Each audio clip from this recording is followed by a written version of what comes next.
So a few years ago, my friends and I used to have this joke that would usually come out after we had a couple drinks, where we just start saying, "Fuck Mr. Beast, fuck Mr. Beast, I hate Mr. Beast," and we just be dying laughing at it, right? And I think it's a stupid joke, obviously, but it was so funny at the time because this is right when he was like curing blind people and like just giving away millions of dollars to the poor. So it was just like an insane thing to say, fuck you to a guy like that. But to be honest, now underneath that stupid ass joke, there's some truth. Like, I do not like Mr. Beast. And I need to be clear here. I don't hate him on a personal level because I don't know him on a personal level, right? What I hate is the algorithmic slop that he has mastered, its impact to YouTube, and what it says about our world right now in the year 2025. And before you click off this video, assuming I'm just a hater, please hear me out. And if by the end you still think that way, that's totally fine. You can leave a hate comment and we'll be even. So I grew up in a world that wants me to have the shortest attention span possible. The things that got pushed on me and just my generation the hardest were always the easiest to do and required the least amount of effort, right? And a pattern I keep noticing as I get older is that a lot of the healthier things in life require time and, a little bit of effort. And a lot of the dog shit is really easy and quick to consume. And, even after I recognize this pattern, I still find myself getting lost in the dog shit sometimes, right? Like, I've had days where I've been in a bad spot for whatever reason. Maybe I'm hungover, just not feeling 100%. And I'll just consume all day. Not like books or movies, but like dog shit.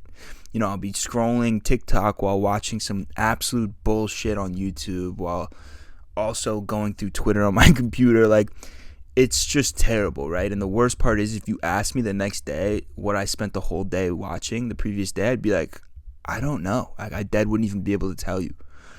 And, you might be asking, what does any of this have to do with Mr. fucking Beast?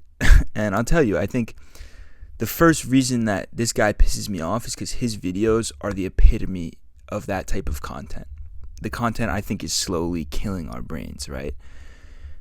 Every video this guy posts needs to be bigger, more expensive, and easier to click on than the last. But do any of them provide the viewer with anything that they can take and apply to their life, or anything memorable, right? Something that makes it worth watching. The way that I look at a Mr. Beast type content is the way that I look at junk food, right? It's created to be as easy as possible to consume, but it will provide nothing of value to the consumer, right? And just like McDicks, the type of content is going to get consumed the most, as opposed to, like, let's say, a nice ribeye steak with some broccoli rabe, right? Because it's cheaper and it requires less effort, to make that broccoli rabe and that ribeye. You need to go to the grocery store, buy the steak, buy the broccoli, learn how to cook a steak correctly, and learn how to cook broccoli rabe, right? Whereas McDonald's, you're just scrolling through the menu on Uber Eats like, damn, I could muck this right now for sure, And then after you eat it, you're like, what the fuck is wrong with me? I feel terrible. And, those days where I would just sit there and watch this meaningless content all day. And, obviously I wasn't watching Mr. Beast, right? I'm 25 fucking years old. I understand the content's not for me. But consuming that bullshit all day would give me that similar feeling, but it's not mental. It's not physical like eating McDonald's. It's mental, which is even worse, right? And it's like, what can you learn from a Mr. Beast video, or a type of content similar to Mr. Beast, which has infected the internet, right? We'll learn that there's some poor fuck who grew up with nothing that's willing to stay in a box for weeks to get a new car. It's content made to go viral, right? And I want to be clear, like, I'm not implying that my content is like some sort of anecdote here. I just talk shit over a Call of Duty gameplay, right? What I'm saying is I associate Mr. Beast and his content with brain rot, and I'm sick of brain rot. And I think that's why he pisses me off because, even though I'm aware of how garbage some of this content is, from time to time I'll end up falling into it, the dog shit that I mentioned earlier. And, it's frustrating. And seeing that he has 400 million subscribers almost, it's like, I think it's safe to say that his success reveals something a little bit bigger about the world and the type of content that is being consumed the most right now, right? getting pushed the most. And this isn't to say the guy doesn't put effort into his videos, right? Because let's be real, the guy's fucking nut. He buries himself underground, says Logan Paul a million times. Like, as much as I hate the content and what it represents, I would never say that it's low effort, right? So the next reason is the fake ass charity that he's always doing. Like, I think the charity the guy does is great. He gives away a ton of money to people that really need it. And I think, the fact that he's in a position to change the world, and to some extent he's actually making that happen, is dope, right? I could never hate on that. What I don't think is dope is him holding money over people's heads, to make his next video, which that goober does more than anyone else on the internet, right? He's always, it's not like he's hiding it. I mean, look at this. He tweeted this the other day. It's actually crazy. He goes, I have a pilot living in a $2.5 million private jet. If he doesn't leave for 100 days, he keeps it. A cop/criminal in a jail, and if they don't leave for 100 days, they win $500,000. And someone living in a gym until he loses 100 pounds for $500,000. Can't wait to upload these.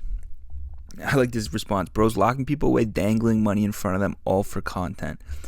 Like, it's good that you're giving away money, but in exchange, you're basically torturing people and turning it into content. That's the sole reason that you're doing this, is to make content. And that does not sit right with me. It just doesn't. And, I understand, like, I can't really say too much here because I'm someone who hasn't donated millions of dollars like this dude. I haven't planted a fucking million trees or, cured the blind or, making deaf people fucking hear. But I just think making content out of your acts of charity basically cancels out the charity to some extent, and it doesn't sit right with me, like I said. So the next reason that MrBeast kind of bothers me is just his fake, psychotic, to be honest, energy, right? And there's this fake, psychotic YouTuber energy that I want to say started in like 2017, where authenticity got replaced with like just retention farming. It's like, hey, what's going on, guys? Like, it's like they sound like they're on like 200 milligrams of Adderall, and like that thumbnail face. I know everyone here, if you're like me, you've probably been desensitized at this point. But if you just look at the face that he's making in each of his thumbnails and imagine them not in the context of a YouTube thumbnail, it's like, yo, this guy's a nut. Like, I imagine them finishing editing the video and they're like, all right, Jimmy, like, let's take the selfie for the thumbnail. And he just like makes the craziest face and then goes right back to like being just emotionless. It's like, all right, did we get it? It's just like, I don't know, it kind of bothers me. Like, you ever meet someone who, you instantly feel uncomfortable around? Like, I've obviously never met MrBeast, but he has the eyes of someone who's hiding something, something dark, I swear. Like, you can tell a lot from someone's eyes, and he has a terrifying set of eyes. So, I don't know. That's just me. But I got to give him credit. Like, the guy may be a psycho, but he's used it to his advantage, right? Instead of being like a serial killer, he's the #1 YouTuber in the world, Here's a guy who buried himself alive, said Logan Paul's name a million times. I don't even know what other crazy shit he's done, but it doesn't take a psychiatrist to see that there's something wrong with Big Bro, right? And, I want to be clear again. I do not hate him as a person. I hate the, quote unquote art that he's pushing out. Because, I'm a believer you separate the art from the artist, right? And I'm also a believer in not being a hater, because I think it's pathetic to be a hater. I used to be a big hater. I used to hate everything. And, I got older and I'm like, this is just wrong. Like, these days it takes a lot for me to actually hate someone on a personal level, right? And I think it's easy to associate someone's internet persona to who they are as a human, but that's naive. And, I have a story that kind of proves this point. I, like many people, used to think that Logan Paul held the title for being like the world's biggest douche, right? The content that this guy puts out reinforces that assumption like all the time. So, you can't blame me for thinking that. So last summer, I'm at JFK Airport, and I'm waiting to board my flight to Ireland, and it was my first trip to Europe, right? So I'm all excited. I'm with my friend. I had a drink or two, and I'm just at the airport waiting to board the flight, and I'm looking around, just people watching, and I lock eyes with Logan Paul. he's in a hoodie, like trying to like be low key, and I was like, dude, that's fucking Logan Paul. And I went over to him, like, I was like, yo, where's the private jet at, bro? Like, why are you on my flight to Ireland, right? And we ended up having a genuine conversation for like 10 minutes. You know, we talked about a bunch of shit. Talked about Dublin, you know, his baby that was on the way. You know, he had just filmed a podcast with Trump at that time. And then, you know, his girlfriend came out of the bathroom, and he introduced me to her. And it was like, it was a shock to me that this guy wasn't a douche and was treating me like with respect, which is crazy because, you know, he's just a regular dude. But because of the content that he posts, I just assumed he was the biggest egotistical dickhead. And then here I am talking to him in real life, and he's treating me like, you know, my friends treat me. So it was a shock, right? And I don't know. That kind of really proved to me that you got to be careful to judge someone, you know, off the content that they put out on the internet, right? Because it's easy to do.